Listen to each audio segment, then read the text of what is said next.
ချိန်ကြာလာတဲ့အများအချစ်ဆိုတာကအုံနောက်ထဲက chemical level မှာတင်မဟုတ်တော့ဘဲနဲ့မိုးတို့ခန္ဓာကိုယ်ရဲ့ exertion stress response immune system နဲ့အနာဂတ်ပေါ်ထားတဲ့အာယုန်တွေထိ wire ဖြစ်ပြီးတော့မိုးတို့ရဲ့ nervous system တစ်ခုလုံးဖြစ်လာပါတယ်။အဲဒါကြောင့်မလို့ relationship တစ်ခုပြီးဆုံးသွားတဲ့အခါမှာ a system တစ်ခုလုံးကို reboot ပြန်လုပ်ရပါတယ်။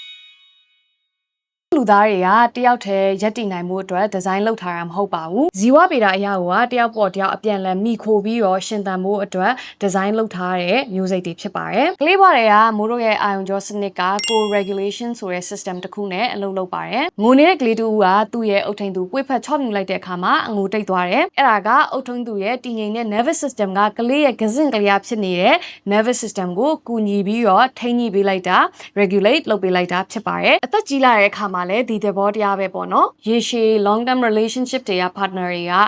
တယောက်နဲ့တယောက်ရဲ့ပြန်အလှန်ကူညီထိန်းညှိပေးတဲ့ biological regulator တွေဖြစ်လာကြပါတယ် research တွေအရဆိုလို့ရှိရင်ဒီ long term partner တွေကပေါ့နော်သူတို့ရဲ့နှလုံးခုန်သံတွေနဲ့အသက်ရှူတဲ့နှုံးတွေပါ synchronize ဖြစ်လာတာကိုတွေ့ရှိထားပါတယ်သူရဲ့တည်ငြိမ်မှုကကိုယ့်ရဲ့တည်ငြိမ်မှုဖြစ်လာရဲ့သူကအဖော်သက်သက်မဟုတ်တော့ဘဲနဲ့ကိုဘွားရဲ့အခြေခံအုံမြင့် infrastructure ရဲ့မှာပါဝင်လာပါတယ်အဲဒါကြောင့်မလို့ဒီအစားအုံ infrastructure ကြီးပြိုလဲသွားမှာကိုသူ့အပေါ်ကိုဘလောက်တောင်မိခိုတာလဲဆိုတာကိုသိလာတာပေါ့နော်ပြောမယ်ဆိုလို့ရှိရင်သူရှိတော့မှသူ့ရဲ့တန်ဖိုးကိုပိုသိလာတာပေါ့နော်ကိုယ့်ရဲ့ nervous system ကိုကူညီပြီးတော့ regulate လုပ်ပေးနေတဲ့ထိန်းညှိပေးနေတဲ့ partner ကကိုယ့်ရဲ့ဘေးမှာအကြောင်းမျိုးမျိုးကြောင့်မရှိတော့တဲ့အခါမှာအုံနောက်ကဒါကို threat အနေနဲ့မှတ်ယူလိုက်ပါတယ်ဒါကို protest phase လို့လည်းခေါ်ပါတယ်သူ phone ကင်တဲ့အခါဒါမှမဟုတ်ရင်သူစာမပြန်တဲ့အခါတွေမှာဆိုလို့ရှိရင်